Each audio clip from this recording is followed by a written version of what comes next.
शेतकरी बंधूंनो, व्हिडिओ काढण्याचा एकच मकसद आहे, ध्येय आहे की आपण शेतात दवरत असतो त्या टायमाला पक्षी वगैरे असतात, त्याचे अंडे असतात, त्यांची काळजी गरज आहे. कारण पक्षी आहे तर आपली शत्रुकिडी म्हणजे आळी हे ते येथून खातात.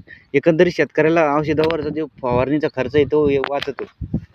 बघा आता दवरणी करायचं आहे, हे मुगाचं आहे. आता हे मधात तासात आलं आहे, थोडं मधात ठेवण्याचा प्रयत्न करतात आहे किंवा उचलून साईडला. त्याच्यामुळे असे मधले जे तास असतं त्याच्यावर तासामध्ये ठेवायचं त्या साईडला.